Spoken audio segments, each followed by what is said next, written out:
नमस्कार। आप सभी का स्वागत है इंडिया जीएस 360 डिग्री के प्री एमसीक्यू सीरीज़ में। और आज का टॉपिक है भारत का संविधान। आज का हमारा पहला क्वेश्चन है, यदि किसी राज्य के उच्च न्यायालय का कोई न्यायाधीश त्यागपत्र देना चाहे तो वह अपना त्यागपत्र किसे संबोधित करते हुए लिखेगा? ऑप्शन ए है राष्ट्रपति, बी है संबंधित राज्य का राज्यपाल, ऑप्शन सी है भारत का प्रधान न्यायाधीश, डी है संबंधित उच्च न्यायालय का प्रधान न्यायाधीश।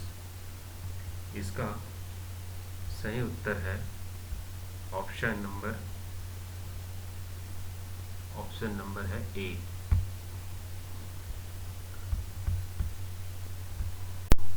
इसका ऑप्शन है राष्ट्रपति, ऑप्शन नंबर ए। ठीक है, नेक्स्ट क्वेश्चन है हमारा,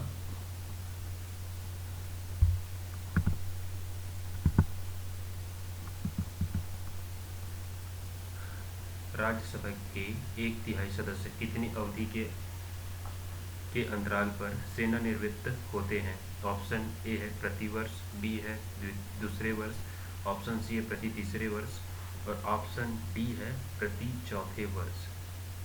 इसका राइट आंसर है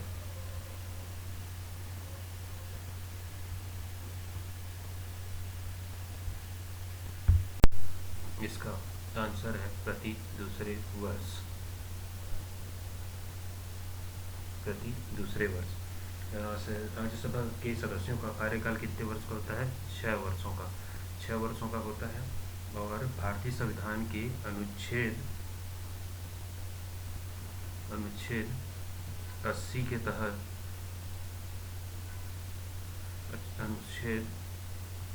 के तहत जो इनकी जो सीटें हैं वर्तमान समय में कितनी हैं?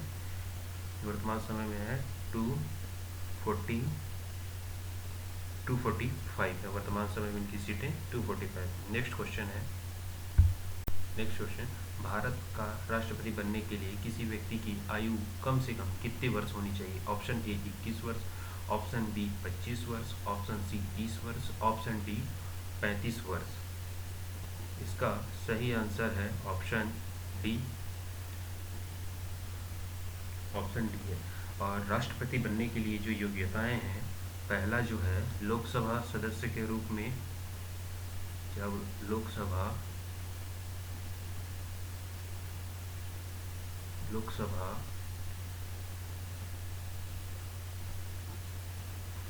सदस्य चुनने जाने योग्य होना चाहिए। दूसरा है कोई सा भी लाभ का पद धारण ना करता हो। इसकी दूसरी योग्यता के लिए दूसरी शर्त है। ठीक है, नेक्स्ट क्वेश्चन है हमारा,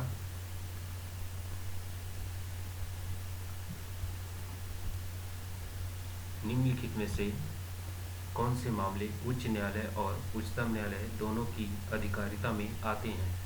ऑप्शन ए मूल अधिकार का संरक्षण, दूसरा केंद्र एवं राज्यों के पारस्परिक विवाद, ऑप्शन तीसरा है राज्यों के पारस्परिक विवाद, चौथा है संविधान के उल्लंघन के संरक्षण। चौथा का सही आंसर है ऑप्शन नंबर ए है, क्योंकि केंद्र एवं राज्यों के पारस्परिक विवाद जो है केवल उच्च न्यायालय के अधिकार क्षेत्र, उच्चतम न्यायालय के अधिकार क्षेत्र में आते हैं। राज्यों के पारस्परिक विवाद भी उच्चतम न्यायालय के अधिकार क्षेत्र में आते हैं और संविधान के उल्लंघन का संरक्षण भी उच्चतम न्यायालय के अधीन आता है। नेक्स्ट क्वेश्चन है,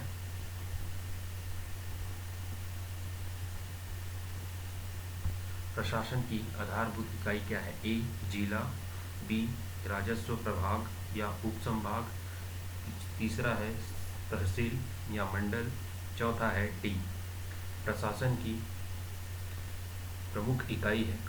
इस क्वेश्चन 5 क्वेश्चन का सही आंसर है जिला। जबकि ग्राम प्रशासन की आधारभूत इकाई है ग्राम सभा।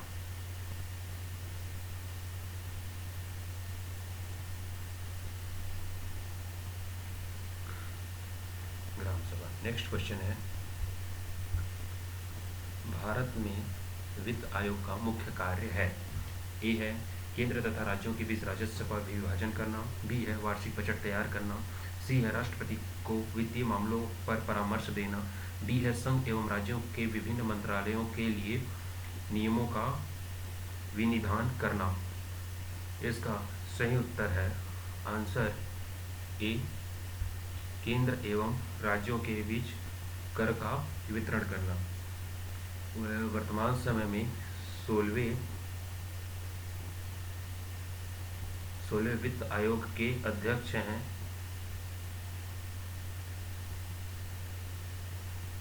अरविंद पनगड़िया जी,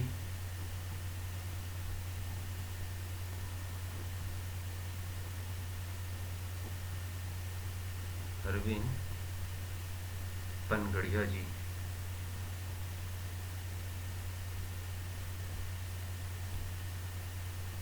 अरविंद पनगड़िया जी। नेक्स्ट क्वेश्चन है, यदि राष्ट्रपति ने संसद के संयुक्त सत्र के लिए अधिसूचना जारी कर दी और इस बीच लोकसभा विघटित हो जाए तो क्या होगा? ऑप्शन ए, संयुक्त सत्र यथा समय आहूत होगा, बी, संयुक्त सत्र निरस्त हो जाएगा, ऑप्शन सी, संयुक्त सत्र नई लोकसभा के गठन के बाद होगा, ऑप्शन डी, विधेयक व्यापकगत हो जाएगा। सातवें का सही आंसर है ऑप्शन नंबर ए, संयुक्त सत्र यथा समय आहूत होगा। 8वां क्वेश्चन है, कौन सी भाषा संविधान की 8वीं अनुसूची में शामिल नहीं है? ऑप्शन ए अंग्रेजी, option B Hindi, option C Sanskrit, option D Urdu. 8वें का सही आंसर है ऑप्शन नंबर ए अंग्रेजी। 8वीं अनुसूची में कुल 22 भाषाएं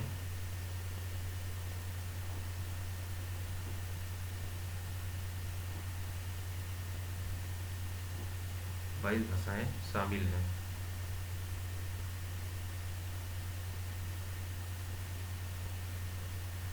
नेक्स्ट क्वेश्चन है, निम्नलिखित में से कौन से विधेयक को दोनों सदनों से अलग अलग पारित होना आवश्यक नहीं है?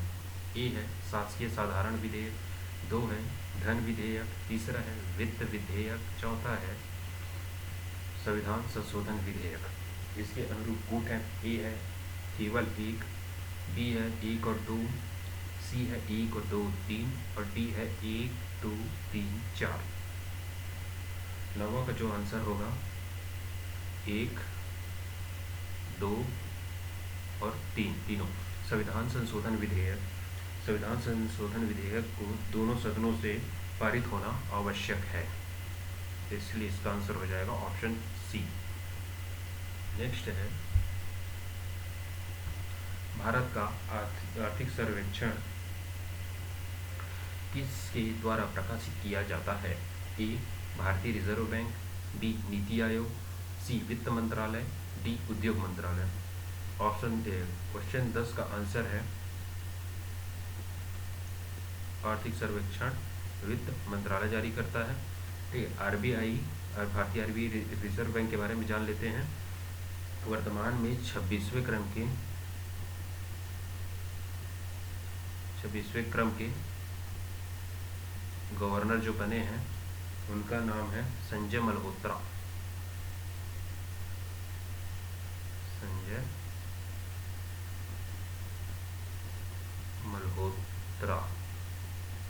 संजय मल्होत्रा और नीति आयोग के उपाध्यक्ष वर्तमान समय में हैं अशोक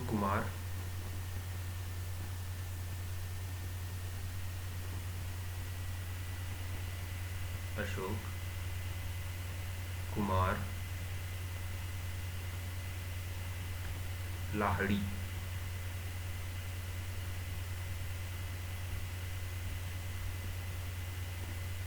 जी, ठीक है। नेक्स्ट क्वेश्चन है, संविधान के किस अनुच्छेद में कानून का समान संरक्षण प्रावधानित है? ऑप्शन ए है 12, ऑप्शन बी है अनुच्छेद 13, ऑप्शन सी है अनुच्छेद 14, ऑप्शन डी है अनुच्छेद 15। 11वें का सही आंसर है अनुच्छेद 14। 12 जो है यह इसमें राज्य की परिभाषा थी।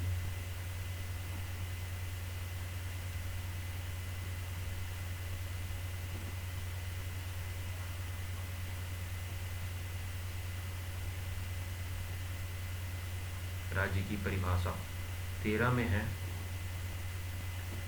मौलिक अधिकारों से असंगत कानूनों को शून्य घोषित करना। जो मौलिक अधिकारों से जो असंगत कानून होते हैं उनको क्या करते हैं, शून्य घोषित करते हैं।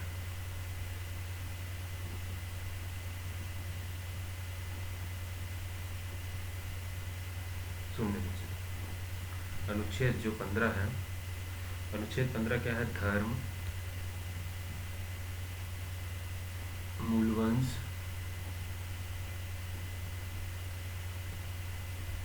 जाति,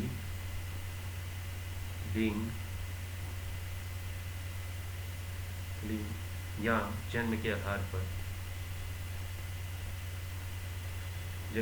क्या है, भेदभाव का प्रतिषेध करता है। आज के क्वेश्चन कंप्लीट होते हैं। आशा करता हूँ कि आप सभी को ये फ्री एमसीक्यू की सीरीज़ आप पसंद आई होगी। आगामी समय में भी ऐसे ही फ्री एमसीक्यूज़ की सीरीज़ लगातार हमारे यूट्यूब चैनल पर उपलब्ध कराई जाएगी। इसके लिए चैनल को सब्सक्राइब करें और आगामी जिस विषय पर, जिस टॉपिक पर वीडियो और देखना चाहते हैं प्लीज़ कमेंट करें। धन्यवाद।